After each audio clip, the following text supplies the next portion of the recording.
Boa noite, pessoal! Sextou, hein? Eu quero ver quem é que vai estar aqui comigo agora na nossa live. Sejam muito bem-vindos. Hoje nós vamos tratar de compliance, advocacia. Trouxe aqui alguns dos livros que eu utilizo então para as pesquisas, estudos de compliance. Então, hoje à noite nós vamos falar tudo sobre o tema. Sejam muito bem-vindos. Quem já tiver alguma pergunta, alguma dúvida sobre compliance, já pode deixar aí na tela que eu já inicio então com as respostas. Fico bem feliz, né, que nessa sexta-feira à noite vocês estão aqui comigo. Bom, pessoal, fiz aqui uma colinha, como sempre, para poder falar então de alguns assuntos com vocês, além desses que vocês sempre mandam as perguntas, né? Quero mandar boa noite para Jô Vieira, futuro delegado, que também vai estar conosco em uma live na terça-feira, dia 19, Felipe Custódio, Vini, Nath, sejam todos bem-vindos então nessa nossa live. Bom, pessoal, hoje nós vamos falar então sobre o que significa compliance, para que serve, de onde surgiu esse instituto no direito brasileiro. Também vamos falar, né, sobre os livros, como eu estava falando para vocês, quais as áreas de atuação do advogado, então o chamado compliance officer. Então, para quem tiver qualquer tipo de dúvida sobre compliance, já pode deixar aqui e eu já vou respondendo. Sejam todos bem-vindos, Graziella, todos que estão entrando, Dr. Gilberto. Muito obrigada aí pela audiência nessa sexta-noite, estou bem feliz, viu? E se tiver cachorro aí, é da vizinhança, nossos queridos amigos também, não é mesmo? Então tá, pessoal, deixa eu fazer uma retrospectiva, né, para vocês que já chegaram aqui na nossa live, então, de onde veio essa vontade de estudar compliance, como que eu descobri compliance, então, meus primeiros estudos em 2015. Precisava então de um tema de TCC, de Direito Penal e Processo Penal, e foi de onde então me surgiu essa ideia. Na verdade, estava pesquisando na internet alguns temas e eu sempre tive muita relação com crimes financeiros, crimes econômicos, sempre achei muito interessante a questão de lavagem de dinheiro e já estava muito em voga em 2015, né, a Operação Lava Jato.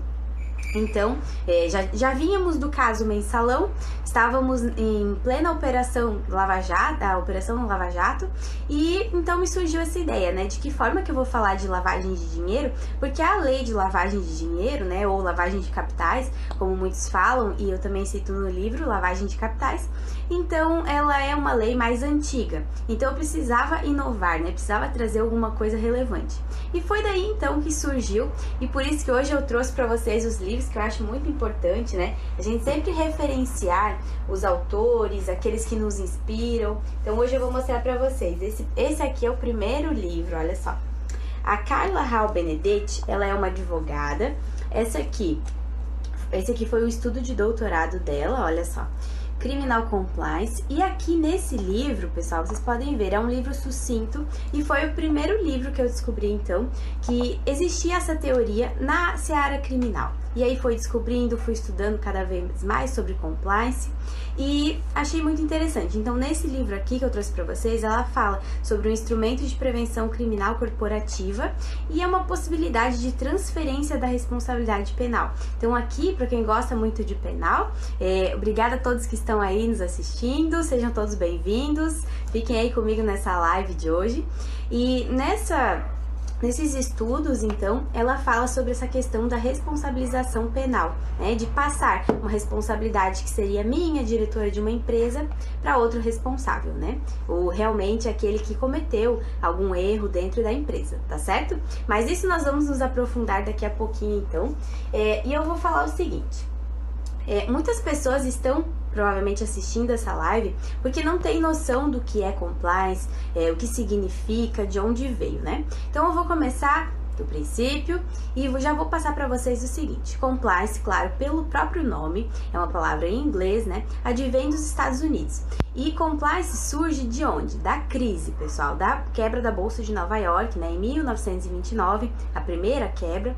E ali então identifica-se, assim como no Brasil, que a gente só aprende com os grandes problemas que a gente está vivendo aí, hoje mesmo, né, tivemos essa triste notícia sobre a questão dos jogadores, né, do Flamengo. Então, a questão de Brumadinho, que nós já vimos, a questão da Samarco. Então nós infelizmente, né, brasileiros, estamos aprendendo com os nossos erros. E compliance vem disso. Nos Estados Unidos, eles não precisaram errar tanto assim para sentir essa necessidade, então, de uma fiscalização, de uma prevenção efetiva, de profissionais responsáveis por isso, tá?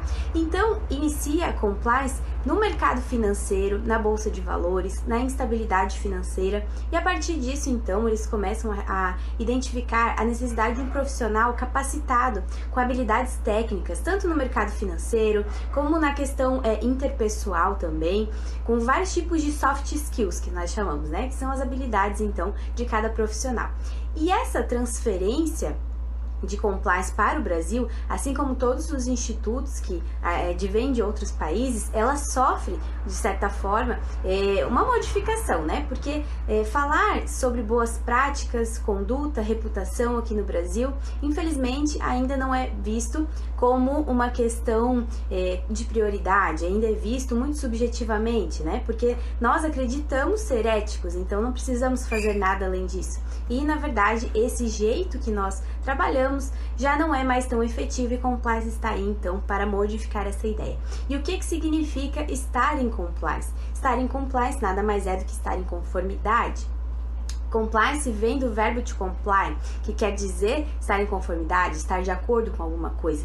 E quando eu instituo compliance dentro de uma empresa, por exemplo, eu passo a dizer que, ok, eu sei tudo o que está acontecendo nessa empresa, eu sei qual é a política da empresa, qual é o anseio da empresa perante os funcionários, pelo mundo exterior, né? Inclusive, já quero falar para vocês o seguinte, não só sobre essa questão do compliance em si, mas que nós temos, tá? No site, no blog do SageADV, para quem não sabe, sou colunista do SageADV, que é um software jurídico, e também tem um blog, né? Um canal que fala sobre questões ligadas ao direito. Então, nesse blog do SageADV, vocês podem consultar os meus textos, tá? Em primeira mão sobre compliance. Então, nós já temos 2 textos lá, e hoje eu finalizei um e já vai ao ar provavelmente na próxima semana. E no artigo dessa semana, nosso terceiro artigo do SageADV, eu escrevi justamente sobre isso. A questão de compliance com as atuações na área do direito voltadas aos advogados, né? Então, nós podemos trabalhar de várias maneiras. Então, se vocês quiserem dar uma lida mais sobre o assunto, né? Cada vez se aprimorar mais sobre esse tema que é tão em voga hoje no Brasil, tem esses artigos lá, tá bom, pessoal? Tem os nossos vídeos no YouTube também. Eu já fiz um vídeo falando sobre o que é compliance, outro falando especificamente sobre criminal compliance. Então, ali vocês já podem ter, assim, um norte, né? E a partir de hoje, aqui com os livros que eu vou passar pra vocês também, tá certo? Então, qual é a base hoje de compliance no Brasil? Nós trabalhamos com várias vertentes, tá? Mas, assim, numa coluna do que seria, então, do que dá essa força pra compliance hoje no Brasil, então, a atuação nas seguintes frentes. Prevenção, de que maneira então que eu posso tentar impedir algum risco, de que maneira que eu posso prevenir a boa reputação da minha empresa e de que forma que eu posso não só prever e prevenir esses riscos, mas gerar uma atitude, né, uma própria imagem de valor perante a sociedade. Então, nós identificamos essa questão da prevenção muito pouco hoje no Brasil. São poucas as empresas que pensam a longo prazo que esses danos causados, por exemplo, caso Petrobras, caso Odebrecht, todas essas empresas que foram realmente afetadas, né, completamente a sua reputação, são poucas as empresas, então, que analisam a maneira preventiva da sua reputação, tá? Então, a primeira vertente é a prevenção. Segunda vertente, controle de riscos. Controle e análise de riscos, ou seja, eu passo dentro dessa empresa, né, como a opção de compliance officer, que seria o advogado ou um próprio responsável por compliance dentro da empresa, que não precisa hoje, tá, pessoal, ser necessariamente um advogado. Ele pode ser um contador, ele pode ser um administrador, ele pode ser uma pessoa de uma função diretiva, tá, que tenha capacidade, que tenha soft skills para esse tipo de trabalho. Então, essa pessoa ou esse setor, essa comissão vai ficar responsável, então, Em que sentido? De averiguar aquilo que há de errado. Então, eu tenho essa segunda vertente, que é de controle dentro da empresa. Então, eu vou averiguar o que está de errado, né? Então, o que acontece? Se desde o caso, eu vou ser bem explicativa para vocês, para que seja visto o compliance de uma maneira bem objetiva mesmo. Então, vamos pegar o caso da Petrobras. Petrobras, digamos que nos escândalos de corrupção e tudo que foi averiguado até hoje, não existiu a prevenção, ok? Se tivéssemos, então, efetivamente um grupo responsável por compliance, nessa segunda vertente que eu digo para vocês, que seria, então, no momento em que iniciou toda a questão de corrupção, de envolvimento com o setor público, né, com os próprios servidores, funcionários. Nesse momento, então, se nós tivéssemos aqui pessoas, nessa segunda vertente de controle de riscos, pessoas responsáveis por esse tipo de averiguação, não partiríamos então para o terceiro setor, que seria a punição, né? A identificação, a punição dos responsáveis. Então, são três vertentes, né? A princípio, a prevenção, o controle de riscos, a apuração, a identificação, o reporte e a punição. Depois, a punição, pessoal, ela pode ser vista de duas maneiras.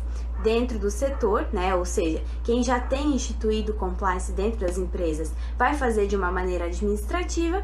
Quem não tiver isso, né, pode reportar então às autoridades competentes, pode fazer uma denúncia ao Ministério Público, pode judicializar diretamente, né? Com certeza que casos como esse de administração pública, casos que envolvem os crimes, vão ter a interferência do Ministério Público e ele sim vai partir para essa denúncia, né?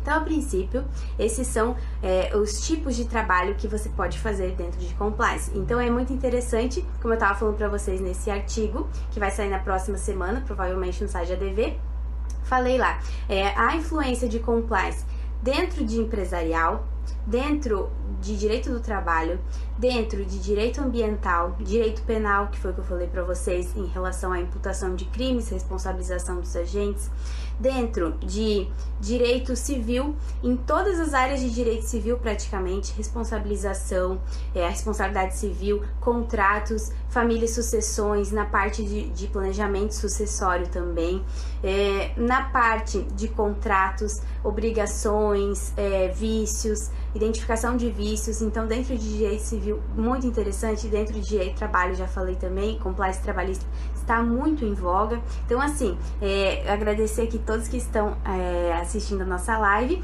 Quem tiver alguma pergunta já pode ir mandando, tá bom, pessoal? Agradeço muito vocês aqui hoje, a audiência dessa sexta. Tô bem feliz que vocês estão aqui participando e que eu posso estar falando, então, de um assunto que eu gosto tanto.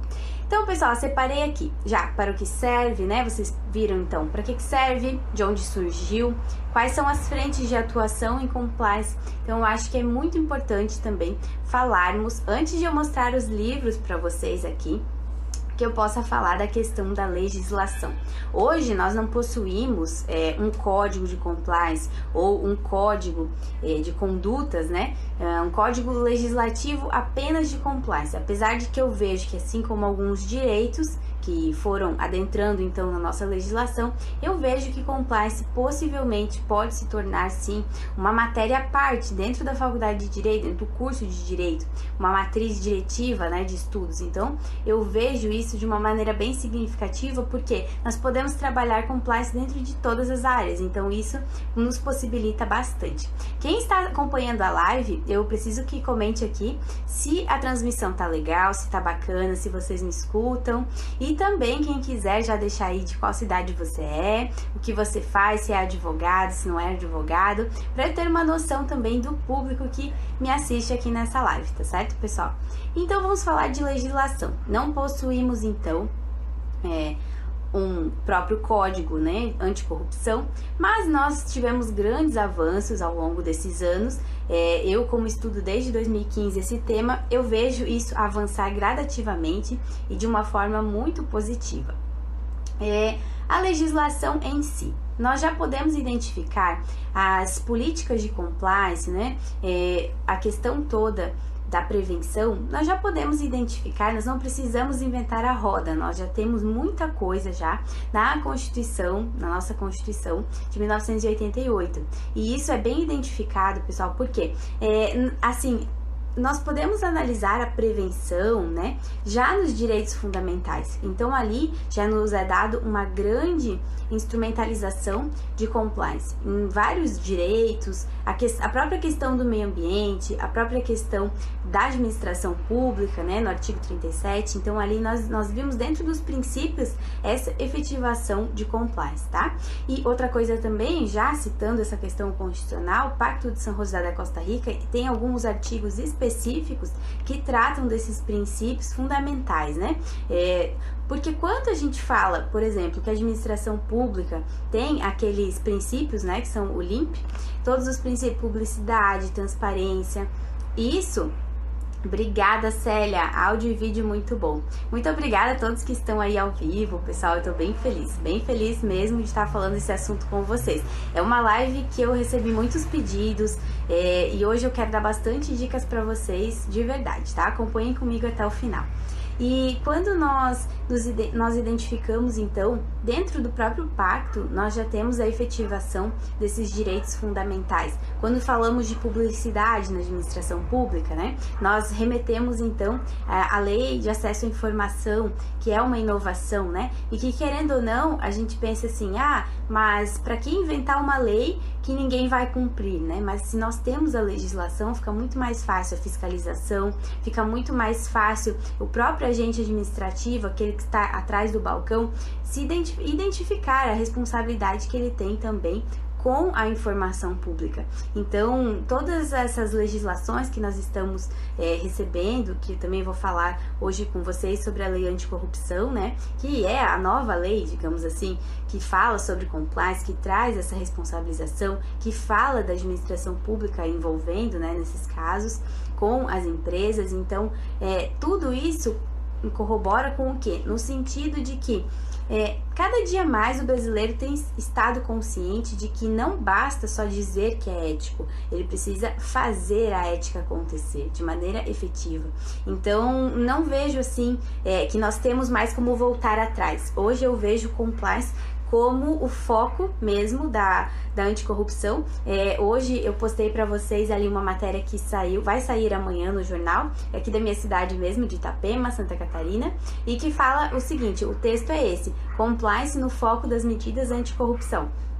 E agora eu vejo que no estado em que estamos já, dessa questão de compliance na advocacia, eu vejo como um ramo muito promissor aos jovens advogados. Por quê? Por exemplo, vamos dar um pequeno exemplo para poder passar essa importância para vocês de compliance. Direito do trabalho. É fundamental? É fundamental. Temos a questão da reforma trabalhista, mas por que não inovarmos dentro do direito do trabalho com compliance trabalhista? Por que não inovarmos uma seara tão conservadora como o direito empresarial com compliance, né? Compliance nas empresas. Por que não inovarmos dentro de direito administrativo, que é tão novo de certa forma no Brasil, não tem tantas teorias assim, são poucos os doutrinadores do tema. Por que não falarmos e estudarmos mais sobre compliance dentro da administração pública, né? Então, sobre estudos, pessoal, eu vou passando então aqui para vocês todas essas informações de livros, tá? Então você aí que resolveu fazer esse sextou comigo, de todos os livros, hoje eu vou mostrar para vocês um pouquinho mais de cada um. Como eu tava falando, esse livro aqui então, que originou a minha primeira conscientização sobre o que era compliance, e eu realmente no primeiro momento pensei assim, que teoria bacana, não é mesmo? Que ideia sensacional, mas será que realmente isso serve? E uma grande discussão que nós temos em compliance, principalmente em criminal compliance, é essa questão da responsabilização, porque será que todos, de fato, devem responder por aquilo que aconteceu ou não? Até que ponto eu posso tentar jogar, então, essa responsabilização penal aos agentes, né? Então, esse livro aqui eu indico muito para vocês, né? Foi o primeiro livro que eu li, então, como uma base de experimentos. Eu vou colocando os livros aqui para tirar um pouco aqui o volume. Vamos lá, pessoal. Agora eu quero indicar para vocês, para variar, eu montei tudo errado aqui os livros, né? A ordem é de baixo para cima, mas não dá problema não. Olha só, esse livro aqui, ele é sensacional. Deixa eu até mostrar quantas páginas. cerca de 500 páginas. Eu adquiri ele, salvo engano, em 2015. Isso, em 2015 mesmo. O título desse livro é Compliance 360. Tem 3 autores aqui. Um desses autores, na verdade as 2 autoras, né, são minhas amigas, a Ana Paula Candeloro e a Maria Balbina, de Riso. Também esse livro foi escrito junto com o Vinícius Pinho. E esse livro, pessoal, é muito interessante. Eu não sei se ainda está para adquirir aí nos sites e tal, mas esse livro, Compliance 360, ele traz realmente o universo de compliance, porque em 2015 pouco se falava, até hoje mesmo se fala pouco em compliance, né, na graduação, nos estudos. Então, assim, para quem realmente quer escrever sobre o tema, conhecer mais sobre o tema, eu indico esse livro, porque ele traz um panorama geral, como o próprio texto fala aqui, né, 360, ele faz então um giro aí sobre o que há dentro de compliance. E o mais interessante é que em algumas páginas ele traz também os relatos dos funcionários, né, que se chama aqui, ó, a vida como ela é. Então, na vida como ela é, tem alguns relatos dos funcionários que já passaram por questões de compliance. E dessas questões de compliance, eu quero falar para vocês o seguinte: por que compliance é polêmico? Por que quando se fala em compliance algumas pessoas gostam, outras pessoas não gostam? Por quê? Porque compliance tira aquela sujeira do tapete.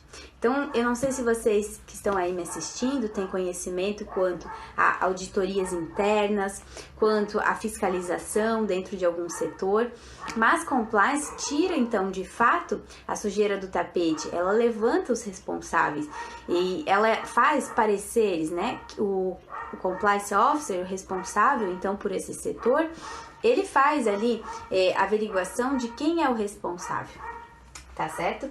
E o cachorro continua. Vocês conseguem escutar aí? Pessoal, comentem alguma coisa para eu saber que eu tô ao vivo aí. Deixa eu mostrar aqui para vocês estes 2 livros aqui. Eu quero mostrar todos ao mesmo tempo, mas não vai ser possível. Deixa eu mostrar aqui. Olha só. Para quem quer saber mais sobre compliance e direito penal, nós temos já alguns livros com vários autores que falam de vários temas dentro, então, de um livro. Então, essa aqui é uma coletânea de artigos que fala especificamente sobre compliance e direito penal. Deixa eu tentar mostrar para vocês, né? Nós temos tempo ainda, bastante tempo de live para falar sobre isso. Nós podemos trabalhar com compliance em diversas áreas no direito penal, né? Então, aqui, deixa eu mostrar um pouco para vocês sobre a questão, é muito falado sobre a questão da imputação penal do agente, isso de fato, e eu quero achar algumas coisas para mostrar para vocês.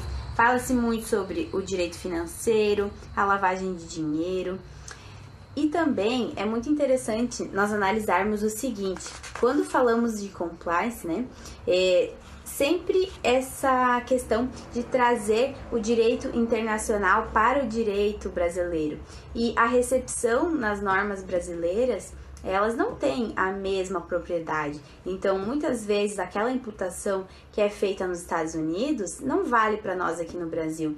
Então, nós temos que tomar muito cuidado quando alguma legislação estrangeira ela é jogada, né, para nós aqui no Brasil, porque tem essa questão de fato que nós não sabemos se algumas dessas coisas vão dar certo ou não, tá? Então, antes de eu mostrar os outros livros aqui para vocês, vou fazer o meu jabá, né? Mas o meu jabá de uma maneira consciente, né, pessoal? E quando nós falamos disso, eu trago aqui para vocês hoje, para que vocês tenham conhecimento, meus 2 livros. Olha só. Esse aqui, então, que foi o que eu falei pra vocês, né? O livro da capa preta, ele fala, então, sobre criminal compliance e a lei de lavagem de capitais, né? Meu primeiro filho. E o que ele traz aqui, a questão polêmica desse livro é o seguinte: a responsabilização do advogado. Então, a partir desse entendimento de que eu sei de uma lavagem de dinheiro, né? Eu sou o advogado. Eu trabalho com um cliente e eu sei que ele fez a lavagem de dinheiro, ou eu sei que ele é um possível agente que praticou a lavagem de dinheiro. Até que ponto a minha atuação como advogado, ela corre riscos? Até que ponto eu sofro riscos de responsabilização penal? Então essa é a grande crítica hoje da aplicação de compliance, justamente nesse sentido. Então, todos os profissionais serão responsabilizados? Até que ponto? Qual é a linha que vai separar, então, a minha responsabilidade da responsabilidade de outro agente, né? Principalmente aqui a questão dos advogados, por quê? Em 2017, eu participei na UAB de Santa Catarina de uma palestra muito interessante com a Heloísa Estelita, que é uma das autoras que fala muito sobre compliance. Ela tem grande ascensão na FGV de São Paulo e existe também, né, a pós-graduação em compliance, que muitos me perguntam, mas eu ainda creio que é um preço muito absurdo em relação às outras pós-graduações e ela se equipara a um mestrado praticamente, né? Para quem tem dúvidas aí sobre compliance, quais são os valores, quanto que seria o pagamento de uma pós-graduação. Então, realmente, se vocês consultarem cursos de pós-graduação, cursos em compliance, é tudo muito caro, né, pessoal? E eu acredito muito na acessibilidade, eu acredito que deveria ser um pouco mais tranquilo, né, quanto a esses custos. Mas também, de uma outra forma, é muito democrático, né, essa comparação, porque hoje um compliance officer em São Paulo, Rio de Janeiro, Brasília, a depender da empresa que ele entra, por exemplo, uma Petrobras, por exemplo, um Banco Itaú, Bradesco, Santander, a Caixa Econômica mesmo, que já instituiu compliance, nesses grandes setores, um setor de compliance grande hoje, um compliance officer ganha no mínimo 10 a 15 mil reais. Então, compensa muito nesse sentido, né, os estudos em compliance. Mas como eu estava falando para vocês, então aí já contei um pouco de quanto que ganha, né? Mas também tem que pensar o seguinte: não vai trabalhar só em uma área, não vai ser restrito, né? Você precisa ter múltiplas atividades, múltiplas habilidades, tanto em idiomas, como em setor financeiro, setor administrativo. Você realmente precisa identificar aquele negócio como um todo. Então, quanto mais especificação você tiver, especialização sobre determinado tema, melhor as suas chances, né, de ser um grande compliance officer, tá certo? Então, aqui, pessoal, falando sobre a questão da Heloísa Estelita, ela levantou um grande ponto sobre os advogados não têm a regulamentação própria de compliance officer. Então, assim, hoje eu não tenho restrito que apenas advogados podem ser compliance officers, mas eu também não tenho até que ponto a responsabilidade penal do advogado pode ser imputada. Então, isso o livro trata. E para quem quiser também tiver interesse, esse livro é bem bacana para falar sobre isso, tá certo? Quero agradecer ao Júnior Ferreira, a doutora Júlia, ao nosso querido que falou, nossa, muito bom. Eu agradeço demais a audiência de vocês, Luciano, Advocacia de Conteúdo. Muito obrigada por estarem aqui nessa live de hoje. Então, esse aqui, Eric Noronha, tudo bem? Primeiro tema, já falamos bastante sobre criminal compliance. Agora, eu quero falar o seguinte. Como eu estava falando para vocês que nós podemos prevenir, identificar e controlar os riscos e reportar, né, a partir de um canal de denúncias, podemos também punir os agentes. Quando falamos em punição, primeira coisa que a gente tem que identificar, pelo menos em um processo penal, nós precisamos de quê? De um inquérito policial. E administrativamente, pelo menos na seara administrativa do direito público, o que nós temos? Nós temos os PADs, né, os processos administrativos, as sindicâncias, aquilo que vai apurar se eu devo realmente levar a uma instância superior, que seria o Poder Judiciário, a responsabilidade desse agente. Então, nisso surge, o segundo jabá aqui da live de hoje, né?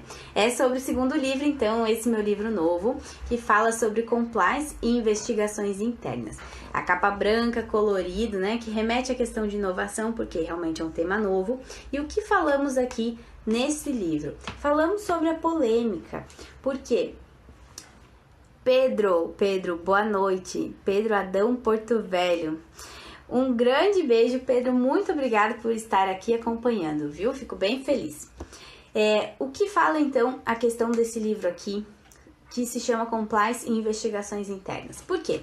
Se eu tenho inquérito policial, eu tenho um inquérito que vai ser lavrado então, né, identificado pelo delegado de polícia, que é uma autoridade policial, para esse cargo. Agora, quando eu falo em investigações internas ou inquérito policial dentro da minha empresa, quem vai ser o responsável por identificar, por analisar então a responsabilidade de um funcionário? Vai ser outro funcionário. E é bom, muito bom e muito importante que esse funcionário saiba o que está fazendo. Então, esse livro aqui, ele questiona justamente isso, né? As garantias constitucionais dos funcionários.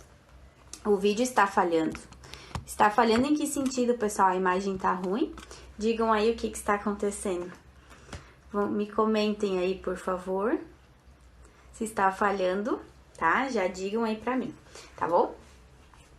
Vão comentando aí que eu já vejo se eu mudo a câmera, se é a conexão da internet, tá bom? Por favor, comentem. Então, nós temos essa questão de compliance e a discussão, então, sobre os direitos fundamentais. Lembre que agora, no vídeo, eu falei para vocês, há pouco tempo, que nós não precisamos inventar roda, nós temos a Constituição. Tudo ok? Voz? A minha voz tá falhando, pessoal? Quer dizer, a minha voz já tem falhado já há algumas semanas, né? Mas no vídeo tá ruim de ouvir? Não dá pra ouvir? Tá ok. A Su falou que tá ok. Aqui está normal. Ai. Vídeo estava cortando, mas tá tudo ok agora. Pode ser sua internet. Tá ruim a imagem? Pode ser a internet, pessoal. Aqui a antena é muito longe da minha casa. A antena é no início do bairro. Eu tô na metade do bairro. Não chega tanto a internet aqui. Pode ser isso. Mas vamos continuando então. Sobre a questão dos direitos fundamentais. Então eu falei pra vocês. Pode ser sua internet. Tá bom? Obrigada. Obrigada aí, pessoal. É bom saber que vocês estão aí, né? Direitos fundamentais da Constituição. Então, quando nós vemos lá que todos têm direito a uma investigação prévia, todos têm direito a ter o seu direito de provas, garantias, né, constitucionais. Quando nós falamos isso, nós temos que pensar que o funcionário ele não pode ser investigado de uma maneira irresponsável, né? Então, aqui tratamos sobre essa questão da linha também limítrofe entre a investigação, de que maneira, né? Porque, de certa forma, as investigações internas, as investigações feitas dentro de uma empresa, elas têm duas possibilidades boas para a empresa. Quais são? A primeira, ela é muito mais econômica, né? Eu não vou perder tanto monetariamente como reputacional, que é a segunda opção. Então, eu não vou ter grandes custos de levar essa questão para o judiciário, porque eu tenho a questão de que o funcionário pode me acionar depois em relação a dano moral, né?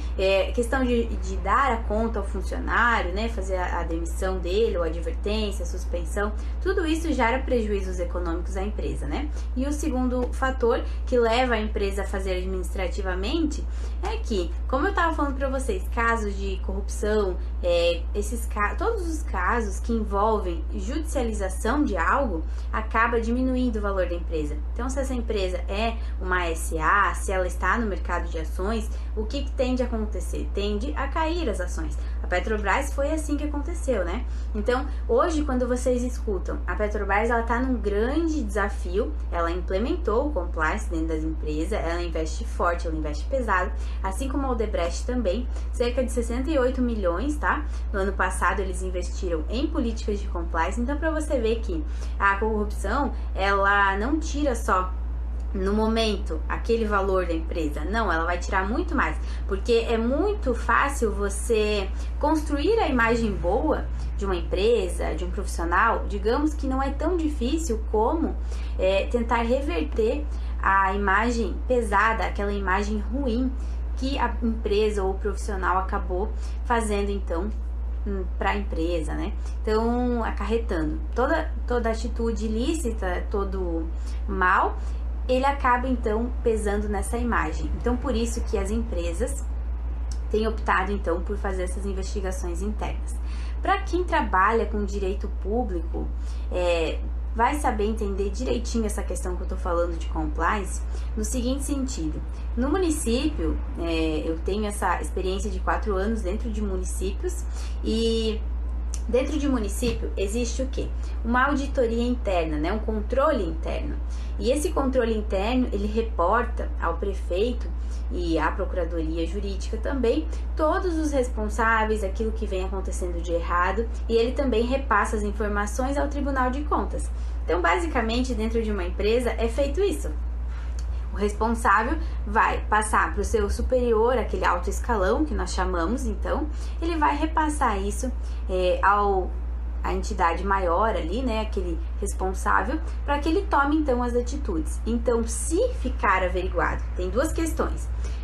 Eu tendo um canal de denúncias dentro da empresa, eu vou receber essa denúncia. A primeira coisa que eu vou verificar é se eu tenho algum respaldo jurídico, se eu tenho algum fundamento legal que eu realmente possa fazer essa investigação e se essa denúncia, de certa forma, se ela é verídica. Eu também não posso chegar investigando, né, qualquer fato, qualquer denúncia, mera e simplesmente porque os funcionários estão encaminhando, aquilo ali também pode ser uma má-fé. Então, a primeira responsabilidade do agente, do advogado, do compliance officer, é averiguar se essa denúncia, de fato, se ela é real. Então, por exemplo, sabe onde é que isso é muito identificado dentro das empresas? Utilização de e-mail institucional. Para coisas básicas que eu conto para vocês.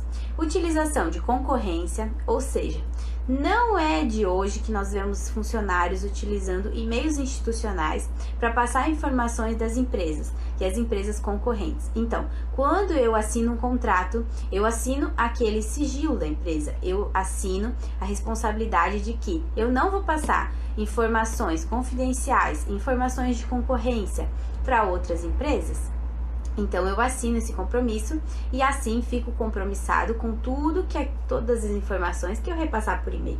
Então, se eu tenho um funcionário que denuncia isso, a primeira coisa que eu vou ter que identificar é o acesso a esse e-mail. Identificado, vamos então às vias administrativas de investigação. Então, nesse ponto é muito utilizado o compliance. Outra coisa também, questões de cunho sexual. Não é raro empresas falarem já desde o início que não pode haver envolvimento de funcionários dentro da empresa. E muitas pessoas acabam esquecendo que mesmo a utilização de redes sociais dentro da empresa ou o próprio e-mail corporativo, essa comunicação também pode configurar. Não só essa questão de envolvimento pessoal, mas de cunho sexual também, porque nós temos já na mídia, imprensa, é comum nós identificarmos notícias desse cunho de que pessoas utilizam do seu tempo de trabalho para ter acesso a conteúdo sexual. Então, identificado isso, a demissão do funcionário, né?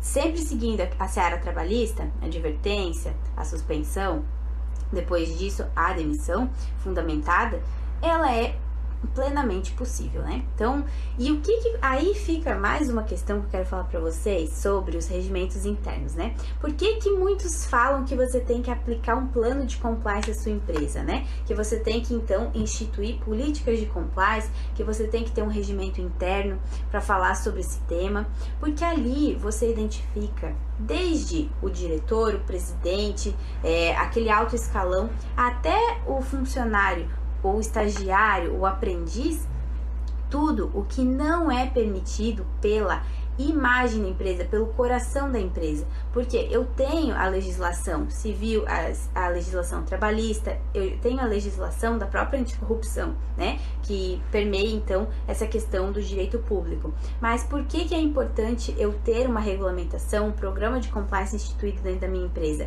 Porque é ali que quando o funcionário entra com o pé direito na minha empresa, ele já sabe que ali não é permitido repassar essas informações, que eu não gosto disso, que a nossa empresa não tem essa política de tal forma, que nós não aceitamos cunho sexual dentro da empresa, envolvimento de funcionários, ou que é permitido, mas de que forma que é permitido você poder ser casado com alguém dentro da empresa, né? Quais são os limites de comunicação, o que eu posso utilizar, com quem que eu posso conversar e quais são as informações. E outra coisa também, uma inovação, é que escritórios de advocacia, grandes escritórios de advocacia, possuem essa previsão já de você ter, então, um programa de compliance instituído dentro do seu escritório de advocacia. O sigilo das informações dos seus clientes repassados, porque não é raro também que o advogado associado leve as informações do escritório de advocacia para outro concorrente, né? Ou que abra o seu próprio escritório de advocacia. Então, muito pouco nós temos sobre essa legislação, tanto para nós advogados no Estatuto da OAB, como também quanto a essa questão das sociedades, da confidencialidade. Nós não temos muita coisa falando sobre isso. Então, é muito importante que o advogado tenha, sim, o seu programa de compliance instituído.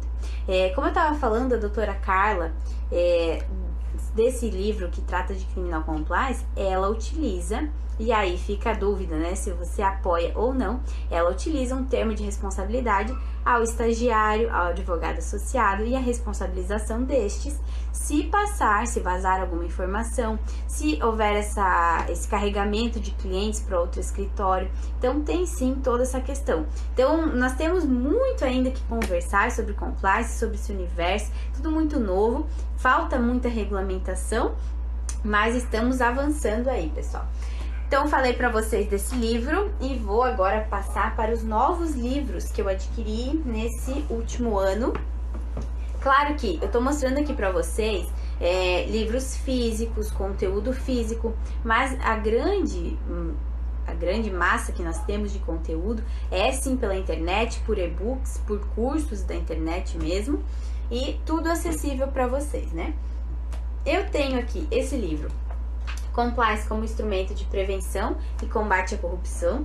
Esse livro aqui também, uma coletânea de vários autores que trazem vários temas. Eu até quero mostrar aqui para vocês alguns dos temas.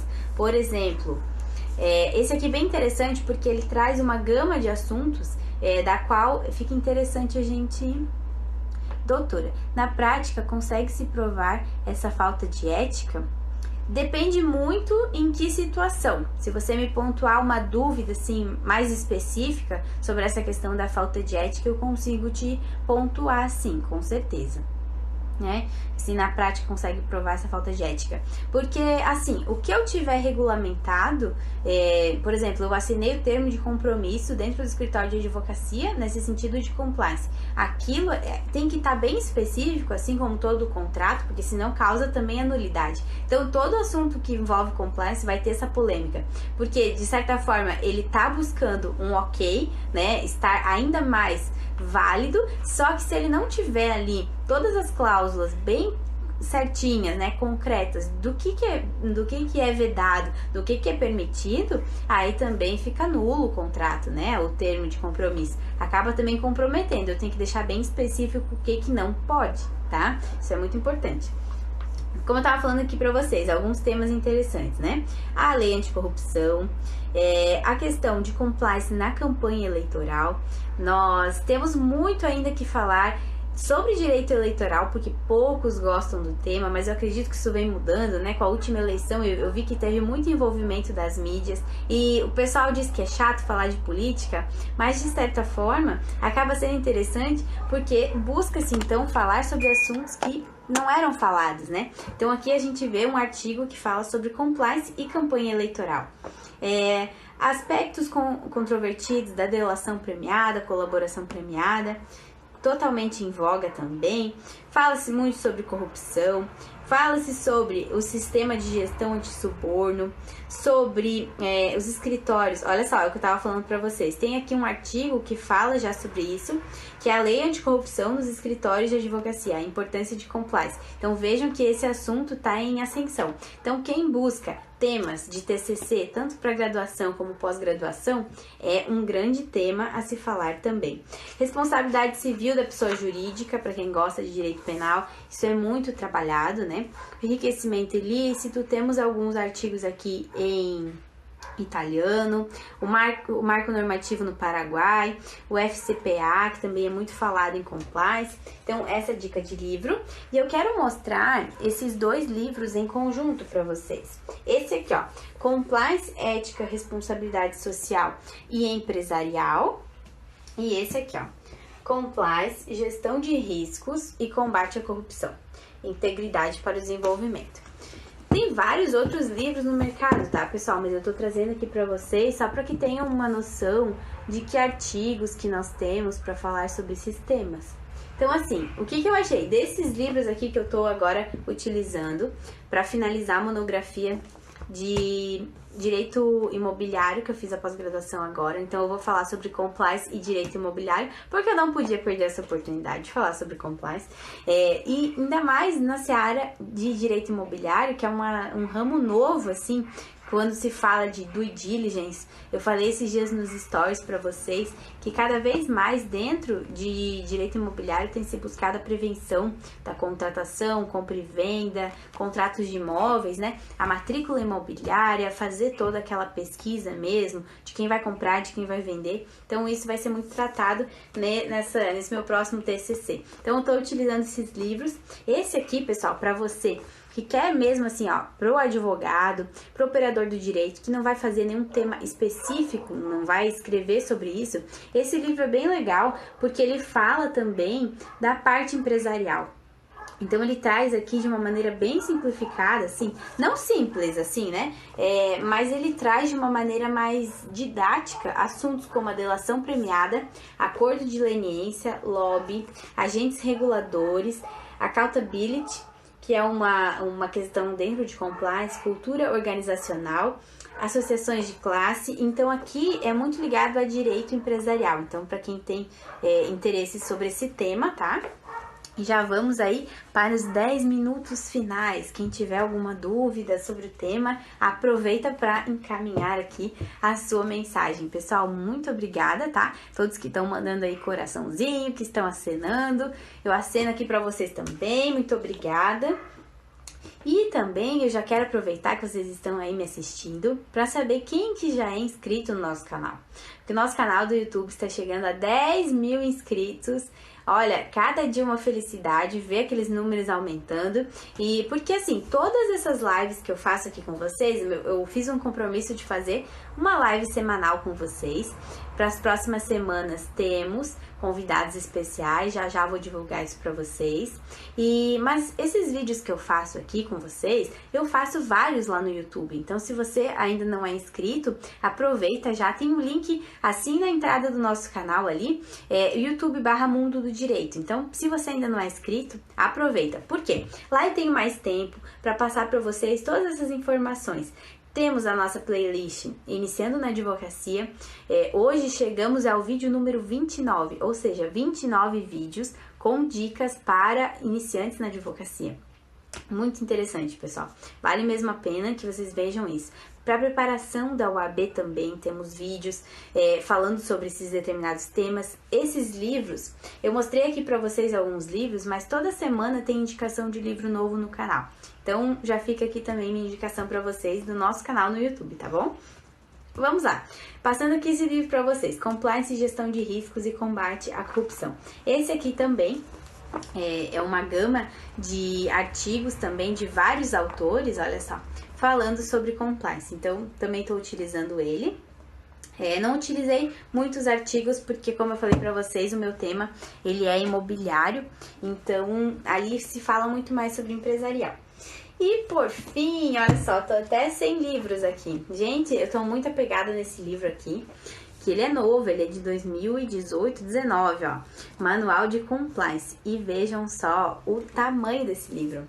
E fala muito sobre compliance, de fato. Deixa eu mostrar aqui pra vocês quantas páginas ele tem. Olha só. Ele tem 723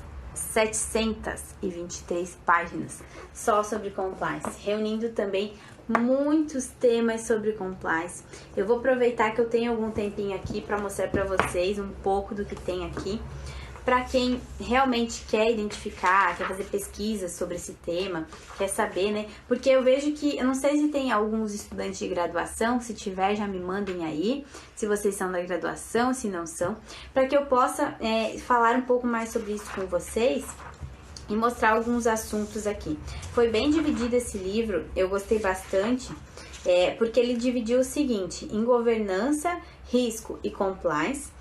Depois, os instrumentos de compliance, ou seja, de que forma que vai ser feito a questão do compliance, aprofundando em anticorrupção, compliance e relações no mercado, e por fim, as relações com o setor público.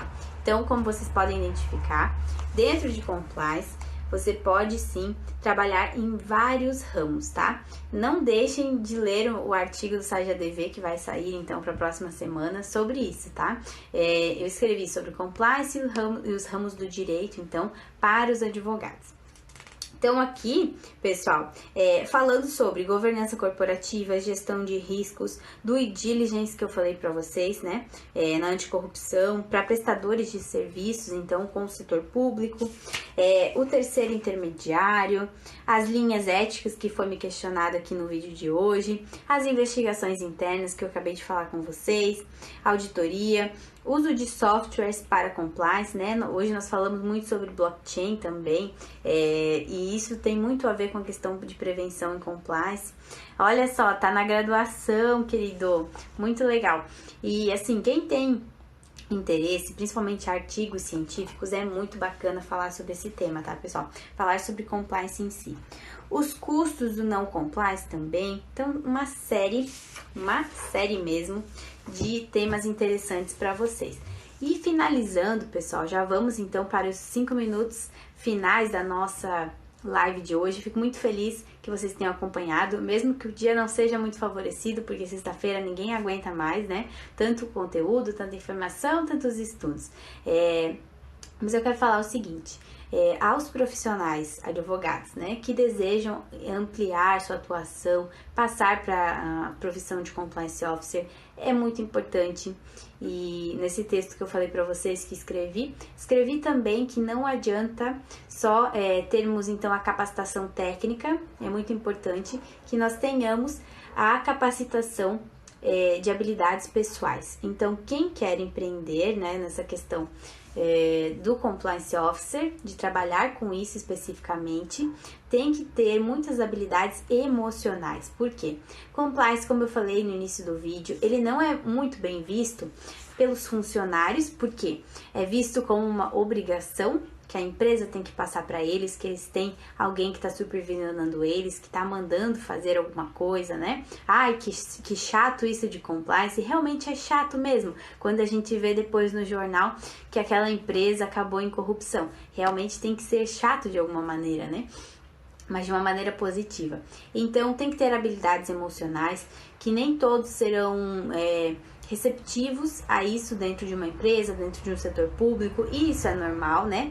O que o Compliance Officer não pode ser tentar impor mesmo essa questão de divisão, né, entre ele e o funcionário, porque aí cada vez mais fica pior, né? Ou seja, como eu tava falando aqui pra vocês, nos escritórios de advocacia, aí sim que realmente não vai adiantar. Então, quanto mais eu pressiono, menos eu consigo efetivamente, de uma forma inteligente, o meu objetivo. Então, tenho essas habilidades emocionais, de resiliência, de comunicação, escutar mais do que falar, entender que a empresa é um todo, que o setor público é um todo, e que eu não posso tentar amenizar de um lado e colocar mais peso da responsabilidade em outro lado que não é responsável. Então, você tem muito mediação de conflitos, né? Quem está aí assistindo e gosta do tema, sobre arbitragem, sobre essa questão de mediação de conflitos, tem muito assunto que nós podemos falar.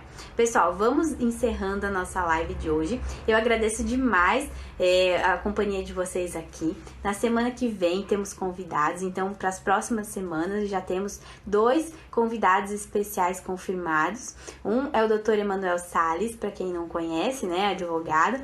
Ele trabalha numa grande banca que é a do Nelson Williams, advocacia.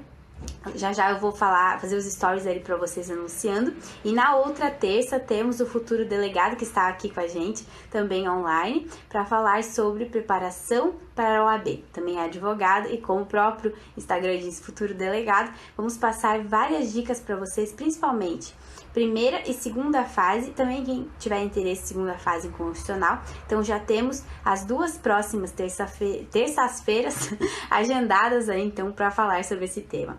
Muito obrigada pela companhia de todos. Eu espero vocês numa próxima live. Muito obrigada, pessoal. Até a próxima.